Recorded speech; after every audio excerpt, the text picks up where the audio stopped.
Alright, I have my everyday shaver here and it needs a little bit of honing.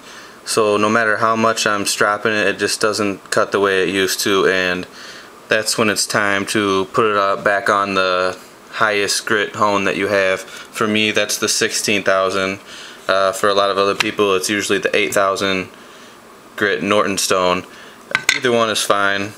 8,000 or higher is preferable for the final stone that you use. I already have my stone wet here.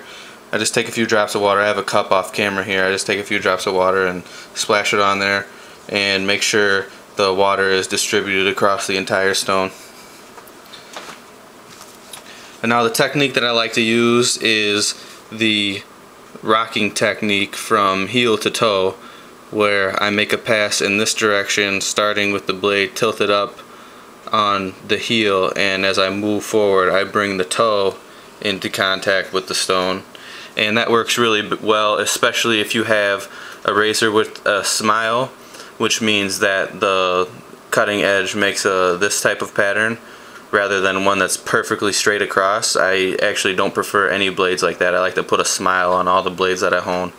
And then as opposed to a smile would be a frown where it's shaped this way, and you definitely don't want that because it's very difficult to hone.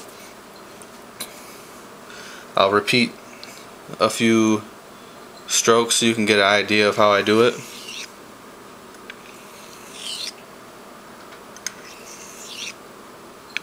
And you'll notice that when I finish a pass, I turn the edge up this direction and then set it back down.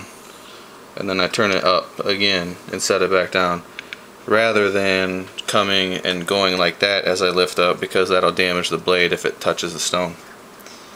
Whereas this way, it can only put the spine in contact with the stone. So I'm going to do a few passes here. It doesn't take much, especially since there's not really any damage to the blade. There is a small nick up toward the toe, but this should flatten that out and take care of that. If I were honing up from the smaller grits all the way through 16,000, I would have to do more passes in order to get rid of the scratches left behind by the 8,000. But since this has already been honed on the 16,000, I'm kind of just refreshing the very edge of the bevel. And to do that, it doesn't take too many passes.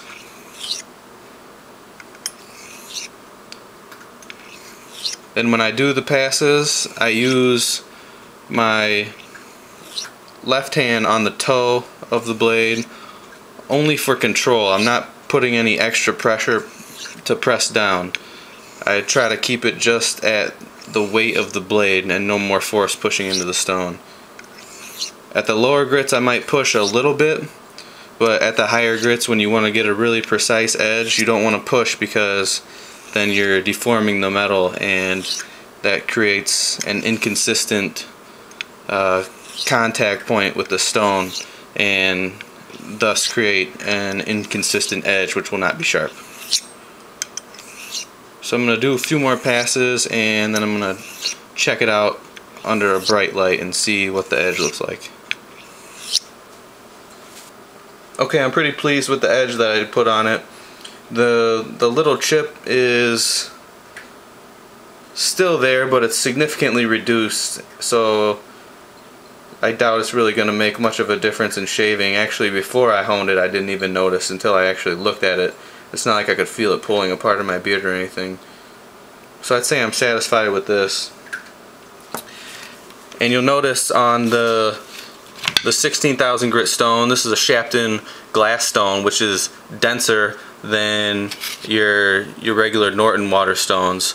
However, it still does get impregnated, or what they call glazed over, with metal shavings. And usually what I do to reduce that is get some water and then rub with my fingers like this to try to free up some of those tiny shavings of metal.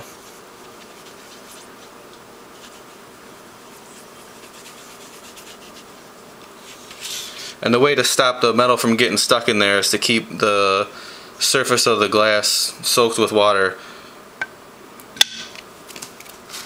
And then if it's really bad, what I'll do is I'll take a stone of a similar grit size and I'll rub the two together, and that sort of laps it and it removes a thin layer of the stone that contains the impregnated metal shavings. Alright, now we're going to go and take this razor over to the strop.